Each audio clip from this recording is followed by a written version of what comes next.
El régimen surgido de la guerra civil extremó la censura como parte de la represión política. En marzo de 1941 se ordenó revisar todas las películas autorizadas en los primeros meses de la posguerra. Y en noviembre del 42 se creó una Comisión Nacional de Censura, cuyas sesiones eran secretas, encargada de aplicar al cine las normas patrióticas de cultura y moralidad del régimen.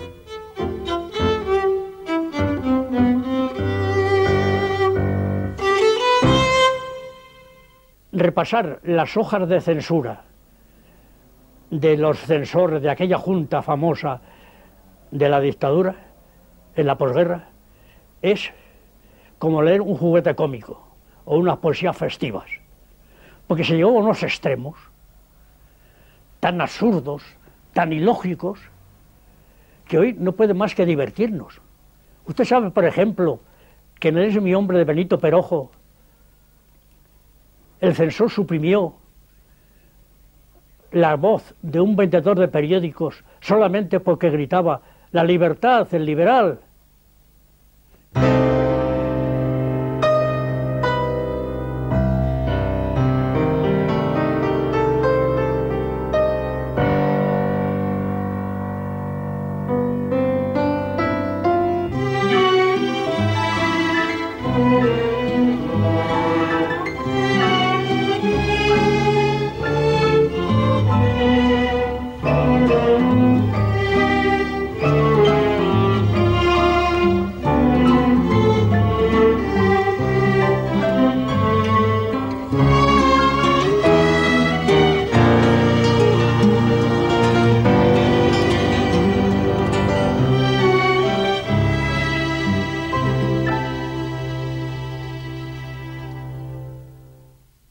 Campanas de nuestras catedrales, que en el norte y en el sur, en Levante como en el oeste, gritaban al viento que Franco es invencible y que Madrid era ya de España.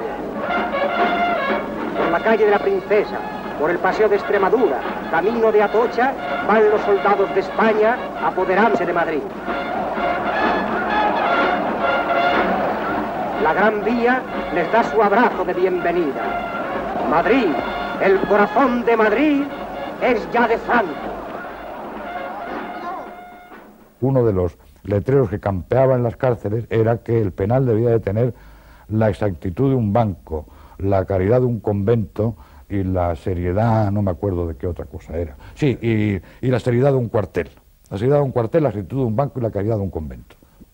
Y he aquí que la España de Franco abre sus granjas y cuarteles y habilita sus monasterios y castillos para alojar a estos hombres que fueron enemigos nuestros. Desvanecemos el rencor y como un tullido que desentumece su mano cerrada, estos hombres abrieron el puño. Y la hermandad de la mano abierta y el brazo extendido los recibió con la generosidad que el imperio español de otro tiempo tuvo siempre con el vencido. Esta es nuestra justicia. En la cárcel, por ejemplo, pues en aquellas épocas todos los días se fusilaba gente, todos los días, menos los sábados, que por santificar las fiestas no fusilaban de la madrugada de los domingos. Pero si no todos los días eran 40, 50, 60, eran situaciones tremendas donde cada día, aparte de los que fusilaban, eran muchos los que se morían de hambre en la cárcel.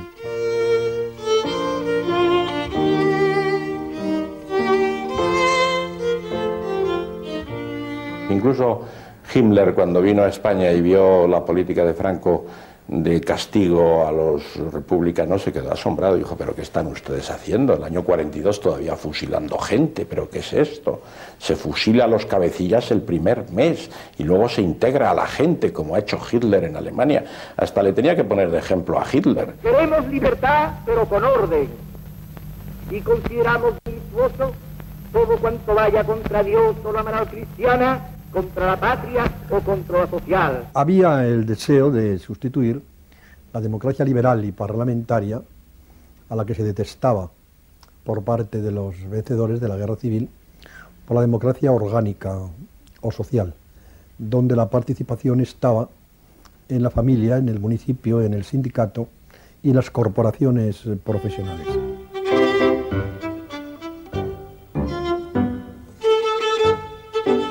una de las posibilidades que había entonces para un niño de mi edad era formar parte del Frente de Juventudes, afiliarse al Frente de Juventudes, porque con eso te daban una especie de chusco, de un pan amarillento, un poquito de chocolate, no mucho más. Entonces la situación curiosa era que un padre, como era el mío, republicano, pues le pidiera a su hijo que se afiliara a una organización contraria a su ideología para que ese niño pudiera sobrevivir.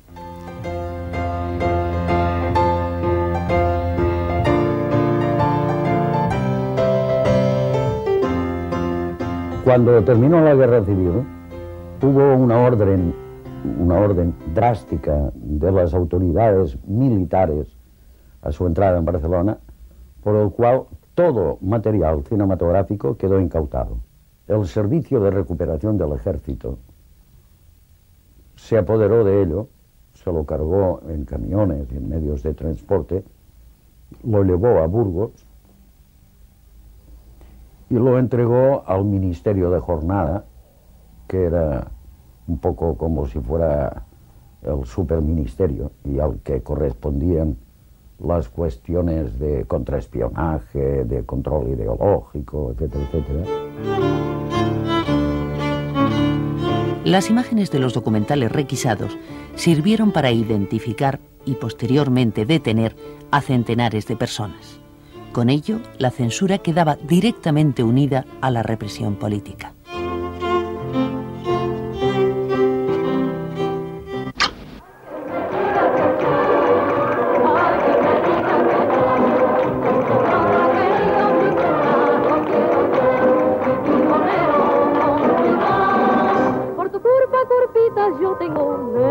El cine español tardó en reorganizarse y sus primeros éxitos fueron las 5 películas que se habían rodado en Alemania durante la guerra. Entre ellas, una Carmen que la censura nazi miró con lupa por si contravenía la doctrina racista de Hitler, ya que su personaje principal era una gitana. Por tu culpa, curpitas, yo tengo negro, negrito, mi corazón. El desarrollo de la censura cinematográfica después de la guerra civil tiene varias etapas importantes.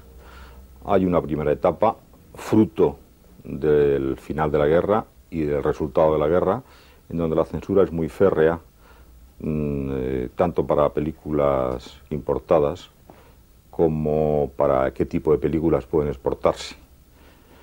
En esa primera etapa no hay unas normas que digan qué es lo prohibido o qué es lo que se puede justificar o qué es lo permitido. La censura revisó todas las películas estrenadas antes de la guerra y muchas fueron prohibidas. Así, Amor solfeando quedó proscrita en 1942 tras haber sido proyectada en toda España. La segunda lección no está del todo mal.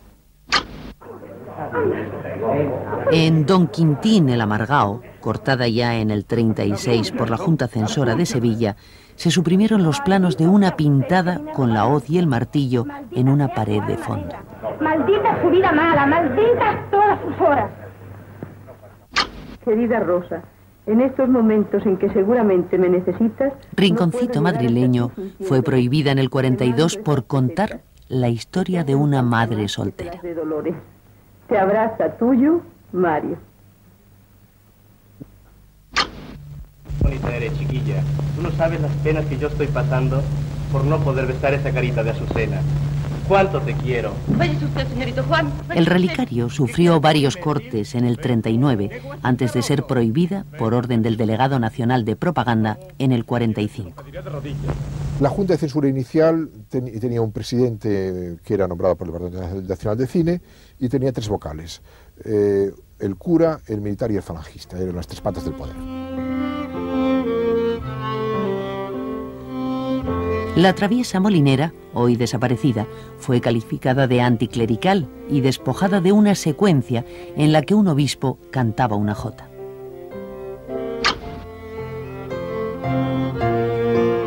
La actuación más drástica de la censura se produjo con Nuestra Natacha, adaptación de la obra de Casona, que no solo fue prohibida, sino entregada al fuego purificador. Existía la copia perfecta y terminada y montada de nuestra Natacha. Se dice que también fue quemado el negativo, ¿no? Porque eso de quemar el negativo es una cosa que las dictaduras no se andaban por las ramas, ¿no? Se quemaban el negativo, ya sabían que ahí no podrían ver nunca más una copia de esa película. Estamos a 1, a 2 y a 3. La alegría de la huerta fue una de las películas prohibidas para la exportación, no por cuestiones morales o políticas, sino por temor a que dieran una penosa impresión de la producción nacional. En algunos casos, no solo se impidió la venta de las películas en el extranjero, sino que se vetó su exhibición en locales de primera categoría en Madrid y Barcelona. Esta censura de gusto, que enjuiciaba los valores de la producción cinematográfica, se mantuvo hasta 1953. Esta práctica, que hoy parece absurda, respondía al propósito oficial de que nuestro cine diera siempre una buena imagen de España.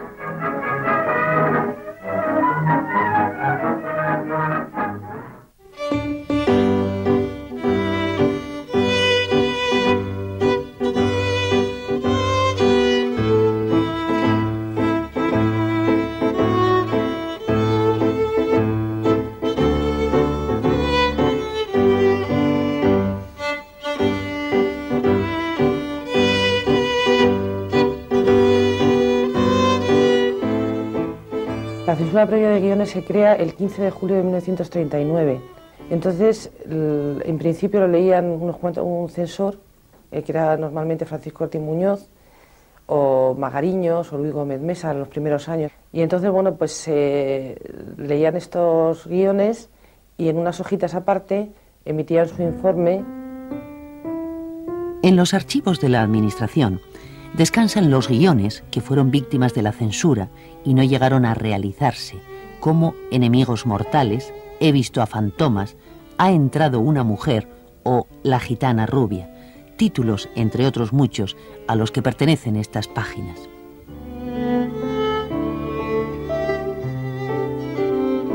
Pero la censura de guiones no era el único instrumento de control sobre el cine. También había que presentar un detallado proyecto empresarial y obtener un permiso de rodaje.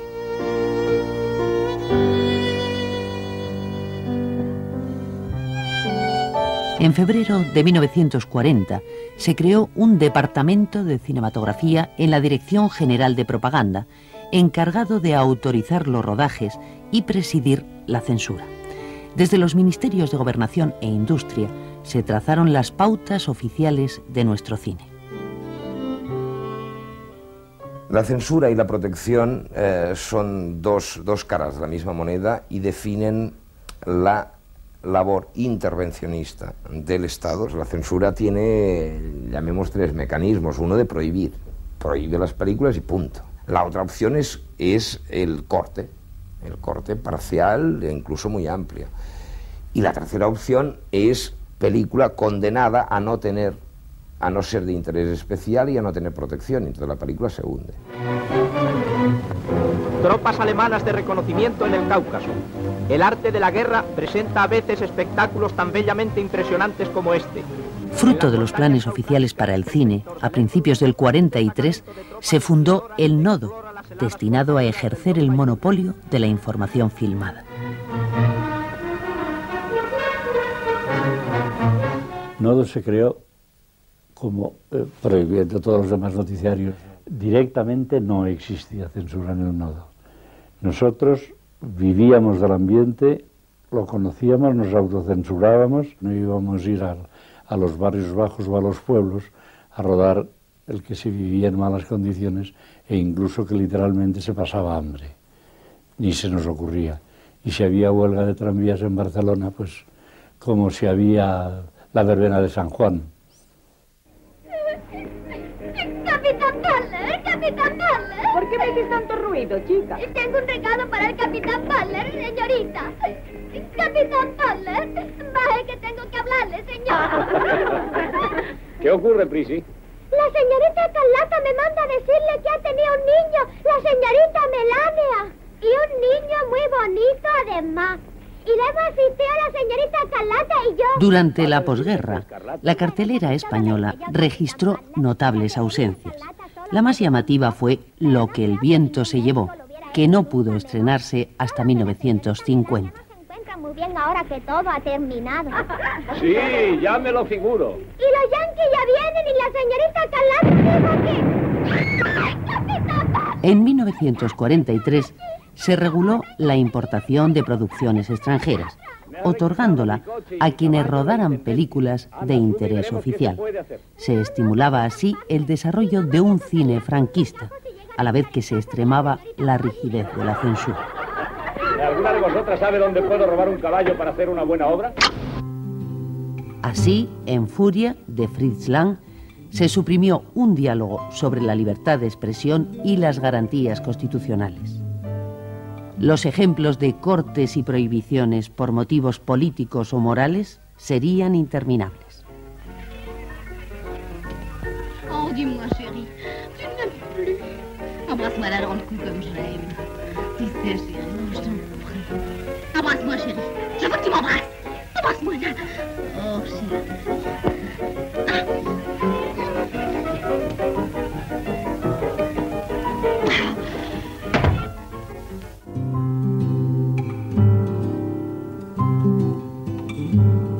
Los efectos de la represión política alcanzaron a personajes famosos de Hollywood que habían expresado simpatías por la República.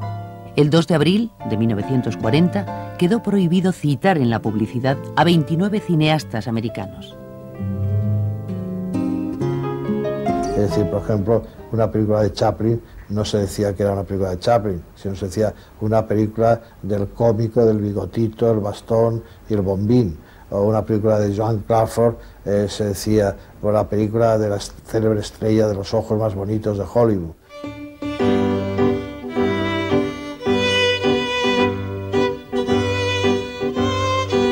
En un ambiente político de gran crispación, la censura prohibió varias películas de asuntos patrióticos, sembrando el desconcierto entre los propios cineastas del régimen. Por supuesto, en la película que trataba de la guerra, pues había un asesor, que podía ser un asesor militar, que a lo mejor era un comandante. Pero ¿qué pasaba? Que se terminaba la película, la veía, digamos, el Estado Mayor o una serie de generales y no les parecía suficientemente exaltadora de valores militares. Y si esto llegaba a grados muy altos, pues prohibía las películas. La primera golpe de la censura que desorientó muchísimo a los directores, productores, en fin, al mundo cinematográfico español fue la película de Edgar Neville, Frente de Madrid. Porque la película terminaba con un oficial franquista que en una avanzadilla se queda en tierra de nadie y tropieza con un miliciano que también está en tierra de nadie. Y entonces, al recibirlo ambos, fuego de ambos lados, se abrazan y mueren abrazados. Y no solamente tuvo que quitarle ese final, sino que tuvo que rehacer casi todo el diálogo de la película. El crucero Baleares se rodó con todas las bendiciones oficiales, pero nunca sería vista por el público. Un día antes del estreno, se ofreció un pase privado a personalidades políticas y militares. Aquella misma noche, la película quedó prohibida.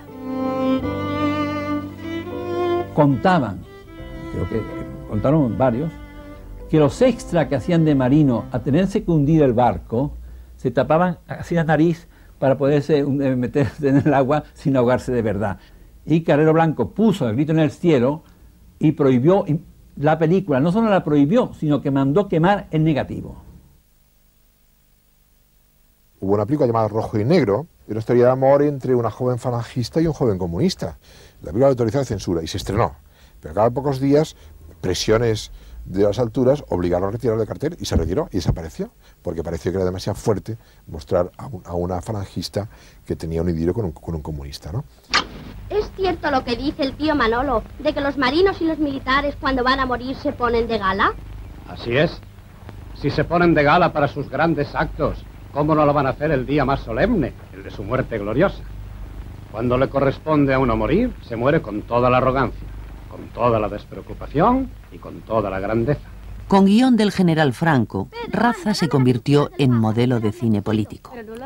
El culto a la muerte, como sublimación del patriotismo, era un valor moral repetido en todas las películas de propaganda franquista. Y menos por dinero. Es para mi abuela, que está enferma. Si es así, no has hecho mal, muchacho. Algunos diálogos parecían ecos de la voz patética del general Millán Astray en Salamanca, dando vivas a la muerte. Así fue la muerte hermosa de nuestro antepasado. No comprendo que morir pueda ser hermoso. Pues lo es, Pedro. El deber es tanto hermoso cuanto más sacrificios entraña. ¿Recuerdas aquella esquela de un voluntario de 16 años? Pero tú no irás a que te maten, ¿verdad? Me dejarías muy sola. Qué bonitas son esas esquelas que dicen: murió por Dios y por España a bordo del crucero Baleares a los 17 años de edad. No pienses en esas cosas. Se va derecho al cielo, como los mártires. Nos lo ha dicho el padre Ayalde. Por eso no le tengo miedo a la muerte. Se empezó por hablar de la necesidad de crear un cine patrio. Y vino la época de las películas de hazañas bélicas, como eran A mí la Legión, Jarca, toda esta serie de películas. Tú sabes a lo que vienes aquí. A morir por la Legión. Otro. Se impuso como medida de fervor patriótico el, durante la proyección, suspenderla. Entonces aparecía la efigie de Franco y sonaba el himno nacional, que todo el público estaba obligado a saludar brazo en alto y rendir tributo, como es natural. El público se ponía en pie y se interpretaban sucesivamente por este orden el Por Dios, por la patria del rey, el himno Requeté, el Cara al Sol, el himno de Falange y el himno nacional. Duró unos años, porque no muchos tampoco, porque llegó un momento que probablemente hubo el convencimiento de que eso era una lata, un enfado, un incordio, y hasta en cierto modo ridículo, claro. ¡Viva! ¡Viva España!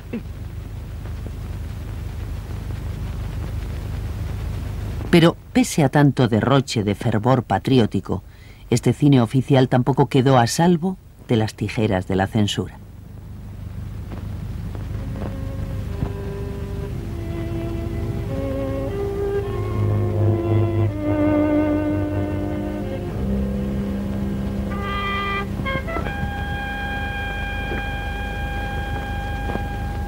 ¡Viva España! ¡Viva! Por ejemplo, Jarca. ¿Qué problema había en Jarca de censura? Pues la censura es que no se podía sacar al moro malo como enemigo. Y entonces era, bueno, pues una guerra contra nadie. Sin embargo, los censores mostraron especial tolerancia con Jarca, autorizando un escenario para descanso del guerrero legionario, con chicas de alterne. Maruja, vamos a bailar. E incluso con un fugaz 2 piezas insólito en su época.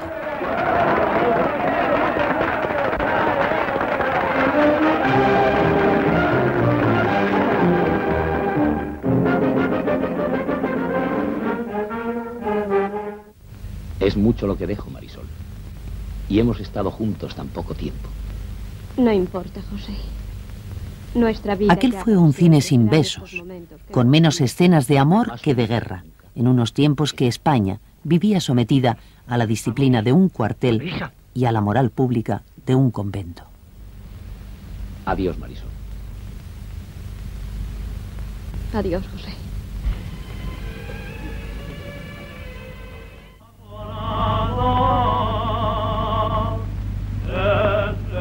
Oye esa canción. Así es el alma de Asturias, como esta noche clarina y serena. Y así somos los asturianos y los soldados de España.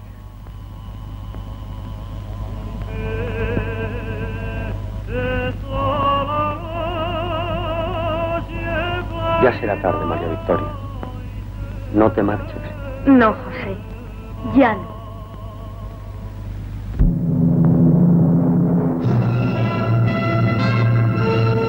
Entonces allí había el beso.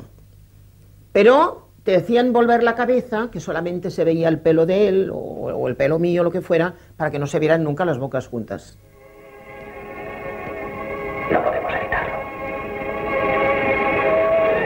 Los criterios de la censura reflejaban la intolerancia de una sociedad que castigaba los besos y caricias en público como delitos contra la moral.